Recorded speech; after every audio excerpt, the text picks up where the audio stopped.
Kami dari kelompok 5 akan melakukan praktikum pembuatan dan pengenceran larutan. Berikut dasar teori yang kami gunakan. Tujuan pada praktikum ini adalah untuk membuat larutan dengan konsentrasi tertentu dan mengencerkan larutan dengan konsentrasi tertentu. NaOH atau natrium hidroksida. NaOH atau sodium hidroksida adalah sejenis basa logam kaustik yang berasal dari oksida basa natrium oksida yang mengandung air. Natrium hidroksida murni memiliki bentuk berupa padatan putih rapuh dan bersifat mudah menyerap air dan karbon dioksida yang berada di udara. H2C2O4, 2H2O atau asam oksalat.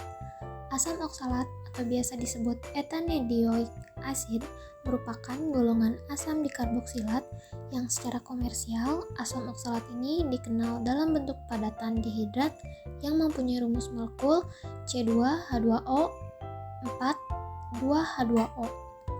Asam oksalat dapat digunakan sebagai zat pemutih serat reagen dalam analisis kimia dan digunakan dalam pemurnian mineral dari logam. Pengertian larutan. Larutan didefinisikan sebagai campuran homogen dari dua jenis zat atau lebih, di mana larutan ini terdiri dari dua komponen yaitu zat terlarut atau solut dan zat pelarut atau solvent. Unit penyusun dasar suatu larutan dapat berupa ion atau molekul. Sifat larutan diantaranya adalah memiliki ukuran partikel kurang dari 10⁻⁷ cm, tidak ada bidang batas antara komponen penyusunnya, antara partikel, solut, dan solvent tidak bisa dibedakan, dan komposisi komponen di seluruh bagian adalah sama. B. Jenis-jenis larutan. Berdasarkan konsentrasinya, larutan dibagi menjadi dua. Yang pertama, larutan encer. Larutan encer adalah larutan yang memiliki pelarut lebih banyak daripada zat terlarutnya. Contohnya, minuman UHT kemasan, toner, dan cuka. Yang kedua, larutan pekat adalah larutan dengan zat pelarut lebih banyak daripada pelarutnya, namun tidak sampai melebihi pelarutnya. Contohnya, kopi hitam kental dan asam sulfat pekat. C. Larutan asam dan larutan basa. Yang pertama, larutan asam. Larutan asam adalah larutan yang bersifat asam. Larutan asam ini bila dilarutkan dalam air akan menghasilkan ion H+.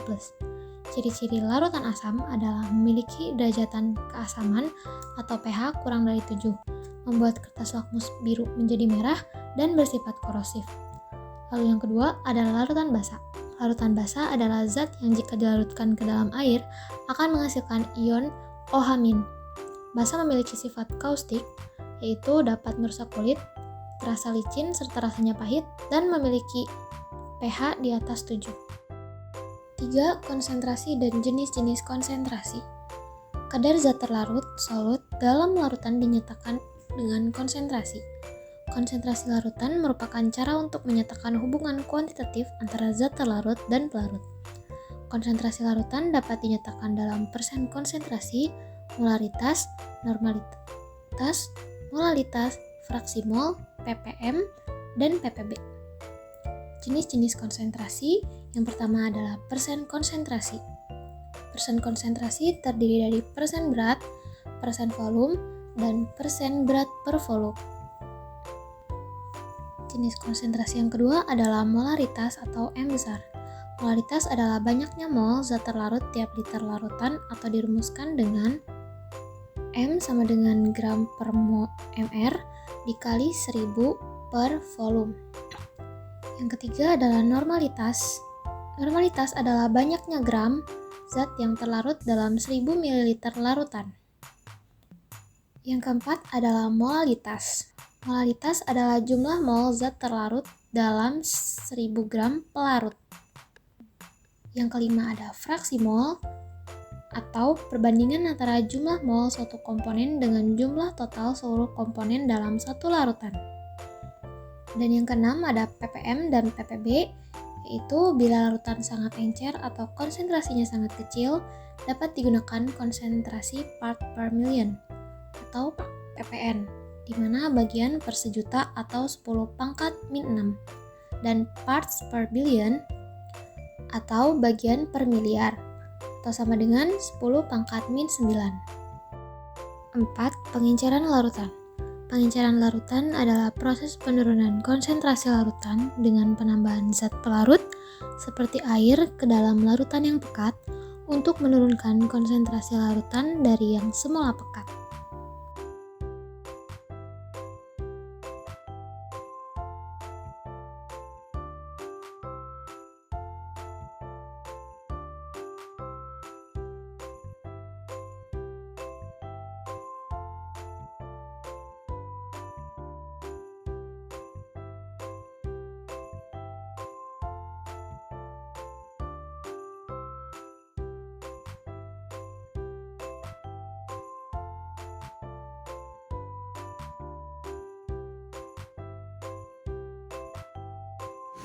Perhitungan pembuatan larutan H2C2O4 2H2O dapat menggunakan rumus molaritas.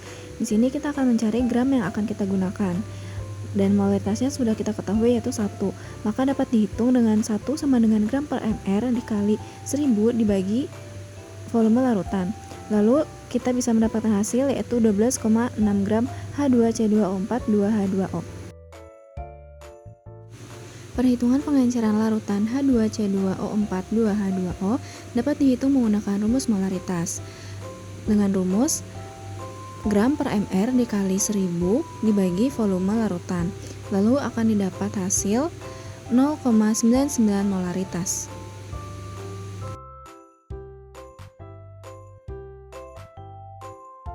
Tujuan dari pembuatan dan pengenceran larutan antara lain membuat larutan dengan konsentrasi tertentu, di mana pembuatan larutan dilakukan agar praktikan mampu membuat suatu larutan baik dari bahan padat maupun cair, serta dapat mengetahui konsentrasi suatu larutan yang dapat dilakukan berbagai cara tergantung pada tujuan penggunanya. Yang kedua yaitu mengencerkan larutan dengan konsentrasi tertentu, di mana pengenceran dilakukan untuk mengurangi konsentrasi suatu zat terlarut dalam larutan, dengan menambahkan pelarut hingga menjadi larutan homogen dengan konsentrasi zat yang lebih rendah dari konsentrasi sebelumnya. Untuk membuat sebuah larutan, yang pertama kita tentukan dulu gram sampel yang akan kita gunakan dengan menggunakan rumus perhitungan dari molaritas. Setelah didapat gram sampel, lalu kita timbang dengan neraca analitik. Di sini kita enter dulu neraca analitiknya sampai dia menunjukkan angka 0. Lalu kita masukkan sampel dengan berat sesuai dengan hasil perhitungan.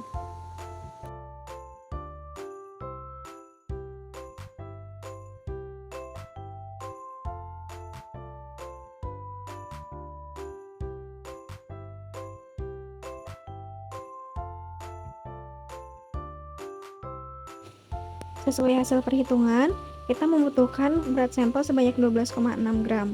Lalu di sini, setelah kita timbang menggunakan neraca analitik, kita mendapatkan berat sampel 12,5952.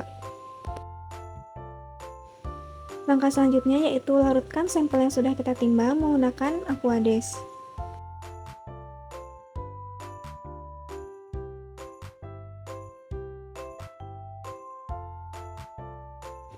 Sampel diaduk sampai dia larut, dan pastikan tidak ada gumpalan-gumpalan yang tersisa.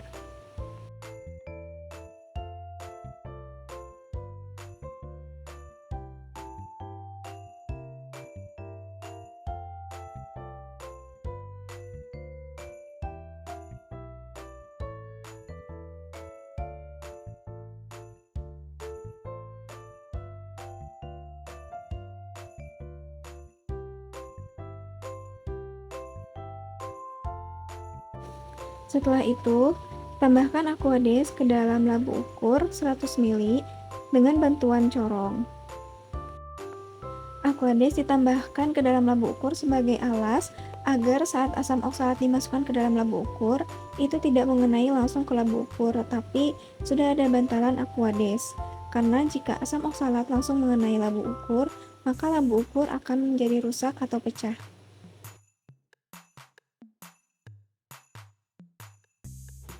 Setelah itu, asam oksalat yang sudah dilarutkan dengan Aquades sebelumnya dimasukkan ke dalam labu ukur yang sudah ditambahkan Aquades sebagai bantalan.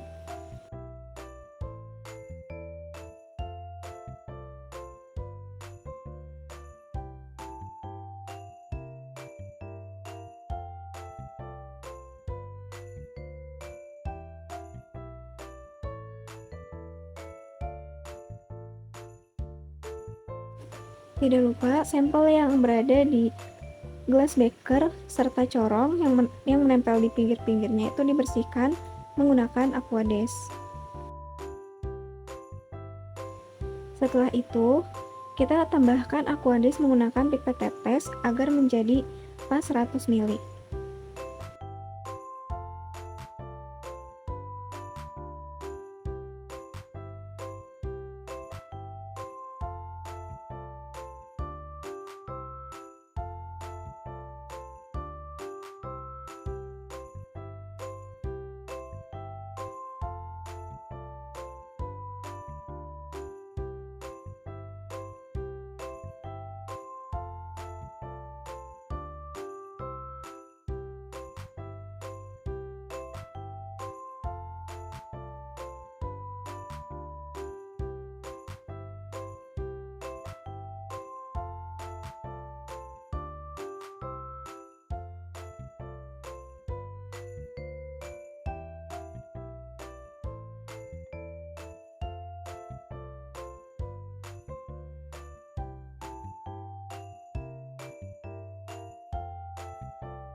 Lalu langkah selanjutnya, labu ukur kita tutup dan kita kocok sampai larutan di dalamnya homogen.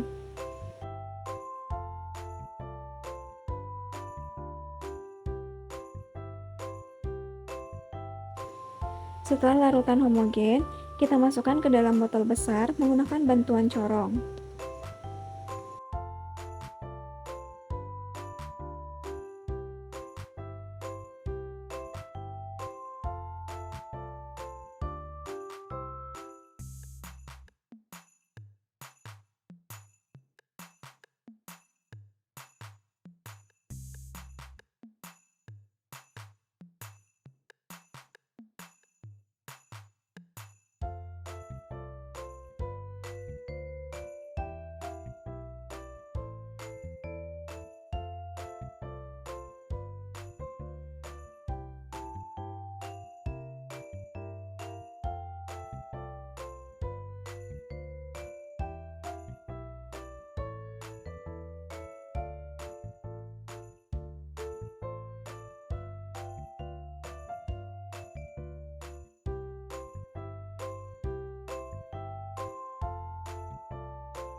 Lalu kita beri label botol besar tersebut, yaitu C2H2O4 2H2O dengan konsentrasi 1 molaritas. Untuk pengenceran larutan, langkah pertama yaitu kita hitung konsentrasi larutan yang akan kita encerkan dan berapa volume yang akan kita ambil untuk pengenceran. Setelah itu, setelah didapat hasilnya, kita ambil sesuai dengan hasil perhitungan, yaitu di sini kita sudah mendapatkan hasil itu 10,1 mili. Di sini kita menggunakan pipet ukur dengan ukuran 10 mili. Jadi kita menggunakan 2 kali. Yang pertama kita ambil 10 mili, lalu selanjutnya kita ambil 0,1 mili.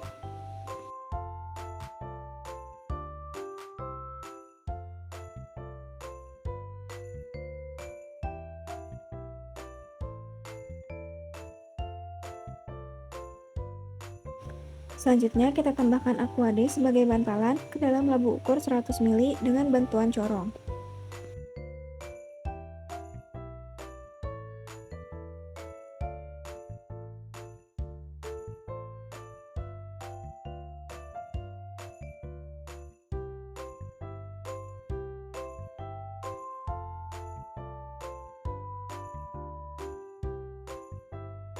Lalu kita tambahkan larutan sampel yang sudah kita ambil menggunakan pipet ukur sebelumnya, yaitu sebanyak 10,1 mili.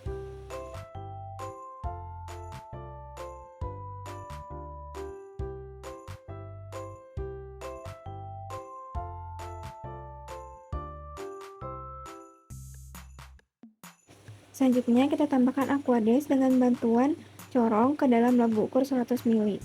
Kita tambahkan sampai mendekati tanda batas. Lalu setelah itu, kita tambahkan Aquades menggunakan pipet tetes sampai pas di 100 ml.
Selanjutnya, lap bukur kita tutup dan kita kocok hingga larutan di dalamnya homogen.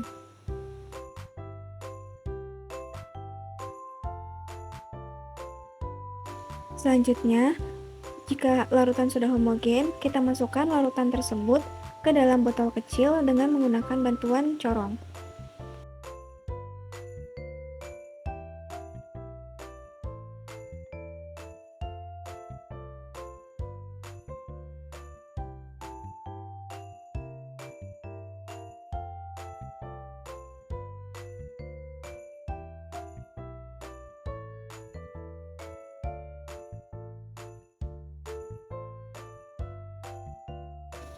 Setelah itu, kita dapatkan larutan C2H2O4 2H2O dengan konsentrasi 0,099 molar.